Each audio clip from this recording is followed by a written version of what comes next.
let us talk sports. Jeffrey Bukola.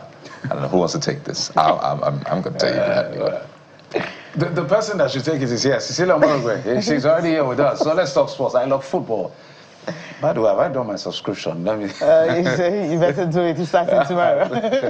Cecelia, welcome to the program. Yeah, it's great to be here. So I was trying to remind what's Bukola. going on? Did you guys got an email like blue? What's really blue? Sometimes you got the email. Sometimes we roll like that. So this is our background. So once in a while we do that to remind ourselves. Yes, we're that's our color. Since we don't have, since we're not going to the World Cup now, so let's manage what we have. Remember, let's do it again. Yeah. Don't break my heart. So Cecelia is our sports anchor and correspondent. Cecelia, a lot is happening as far as the World Cup is concerned. I was telling Bukola, we need to be aware that this is happening. Jeffrey. No, I'm not going there. Don't worry. I'm not going to say anything. Okay. So talk to us. What is going on as far as the preparations for this World Cup is concerned? Because I've been reading a lot, but let me allow you, who is the expert, to talk about it. Because the political angle and the controversy is bigger than the tournament itself, right? That's what it's looking like. But you know, no matter what's actually going on, we're still going to have the biggest World Cup ever. 48 teams from 32. That's a whole lot. And they're going to play it across how many cities, from Mexico to Canada, you know, to USA. US, for instance, has about 8 venues where games will be played. You go to Canada and you go to Mexico. And then for those who've got with single entry into the USA, just an advice for them. You rather please go to Canada first, cover the games, and then Mexico first. Because once you get into the US, you go out, you can come in. So that's the I visa that they were issuing, and just an aside on that. So most media houses will have to like send multiple journalists. So you know you have some based in Canada, some in Mexico, and maybe others in the US. So that's aside. But then it's all about politics, visa deniers, and everything. Just last night you have.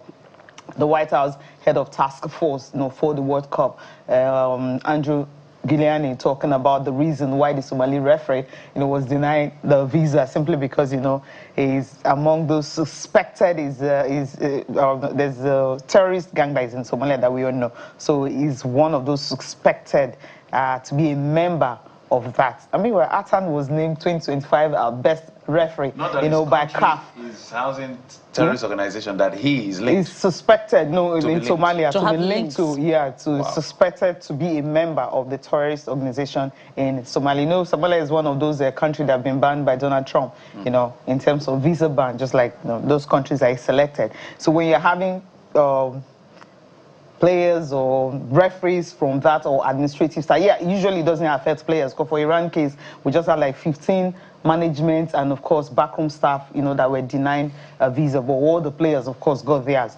So for this case, that's the reason it was denied visa. That's the excuse they came up with, just last night here. So we're looking at a World Cup whereby you're thinking what's going to happen next is so unpredictable.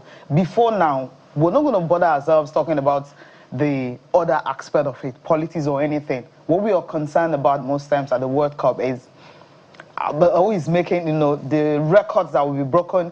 Will Lionel Messi at 38 be able to win another World Cup for Argentina? I mean, you'll be crowned the greatest of all time. There will be no argument. I mean, you just have to drop all your, the keyboard warriors and everything. You have to drop that and focus on, what Messi is able to do. Ronaldo at 41. Portugal, for instance, you have this particular generation, I can call them, the best they've ever had, when it comes to talent.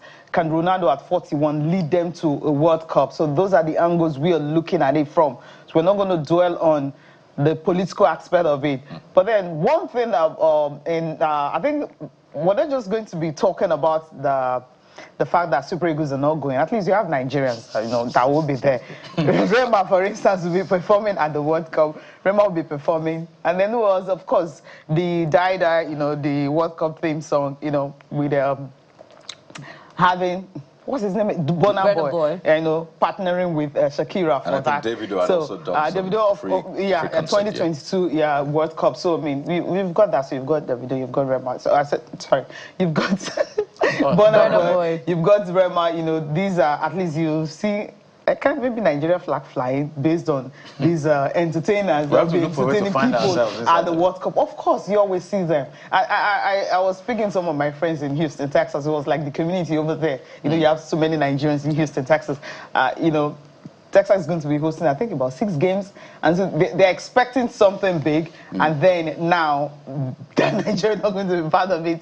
So, you know, there was just these expectations coming. My question but outside be, that, yes, what is the most... What would be our best chance as Africa? I'm rooting for all African teams. Okay, all African teams. Okay. We're 10 of us. 10 of them. Yeah, Yes, so okay. how far do you think we can go? I think the highest we've gone is semi-final. Yeah, that's Morocco. That was the last World Cup in Qatar. Do you think we can get to semi-final? It's going to be hard because, you know, you're looking at 32 and then you're looking at 48. And you're looking at the cross centers.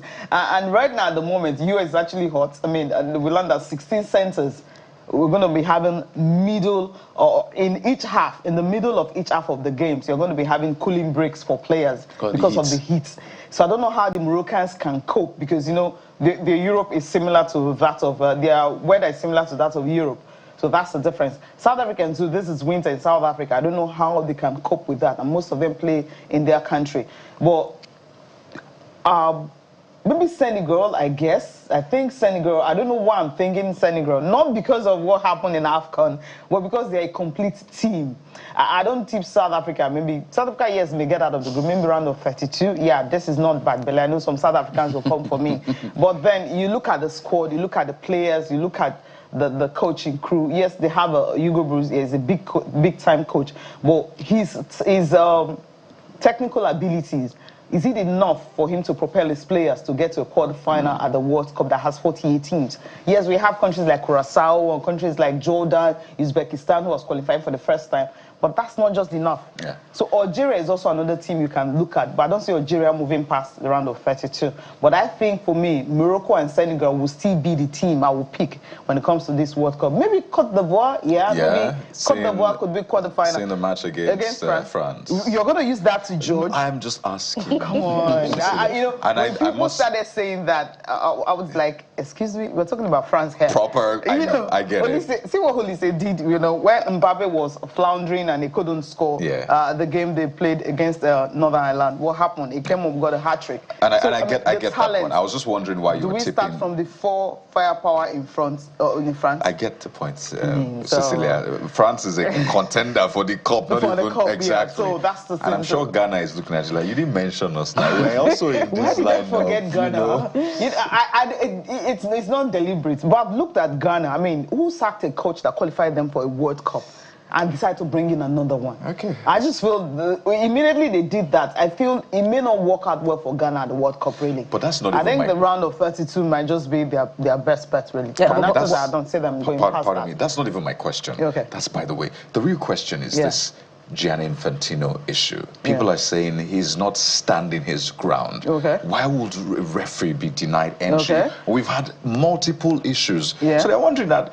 Well, America calls it soccer anyway, so isn't it just messing up the sport? So do you think that he's not standing his ground well against? Is it Gianni Infantino? It's not him. You know, the United States is a sovereign state, right? FIFA would not interfere in your policy. He won't. The only thing FIFA can do is to aid you to get your visa. He will give you the necessary requirements for you to get what you need. But Sisi, is that satisfactory? We've had months and months to prepare for this World Cup. Iran is having, we understand Iran. Yes. But even Senegal, you know, before now, we hear they're having challenges also. We're told to remove their shoes. You know, before now, right? Before this whole issue started, you know, Somalia, for instance, we know they're one of those countries on the ban list. Maybe what FIFA could have done in that aspect, countries that have issues, right? What do?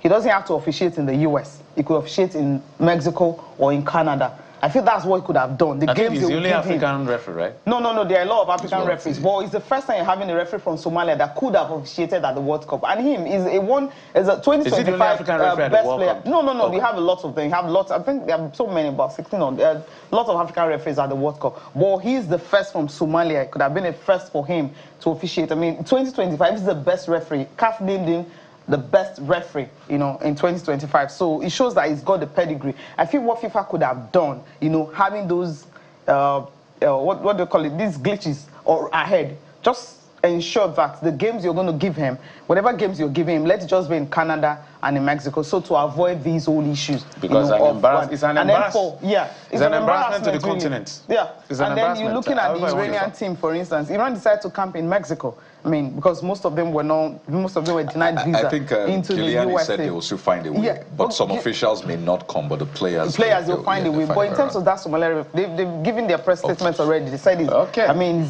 it's suspected to be a member of, you know, terrorist group in. I don't even know whether this was even a good idea to take this World Cup to the US, but we're already. It's very untidy. It's very tacky. Let's enjoy the game. Come on, guys. There are a lot of things to enjoy. We have Portugal to play you're having the football, for instance, that will deal with tech, AI, and everything. When you have, I'm also worried about. At least I know the teams that Cece could be supporting, you know, remotely. I'm also worried African about teams. So it's either Morocco or Senegal. So should be watching out for those teams. Yeah, watch out for those two teams, actually. Maybe we can put Cote d'Ivoire in the mix, but... Why don't they all the time? At the end, I feel that there are too many rules, too much technology. Too many rules, right? Too much rules, too much technology. It's killing the excitement of the game. I love some of them because the players usually cover their mouth when they are confronting their opponent, right? Now, when you do that, too much get a red card. Yeah. And then when you're making substitution, you have to do it on time. 10 seconds. If and you're the not goals. done, that's the thing. The seconds, you know, the regulation of the goal also. Let them cut down the rules and too much technology so we can enjoy the game. But I think that's it on the program. Thank you for your time and company. Cecelia, Omorogbe, thank you for coming on the program. Sunrise Daily is up next at the top of the hour. Bye-bye. I'm Jeffrey Zoma. Remember to buy Nigeria in terms of textile. I'm Bukola Koka. See you tomorrow. And support the Super Eagles, whether they're going or not. We're playing against Portugal today, so wish them the very best. I'm Kaido Kikila. Goodbye.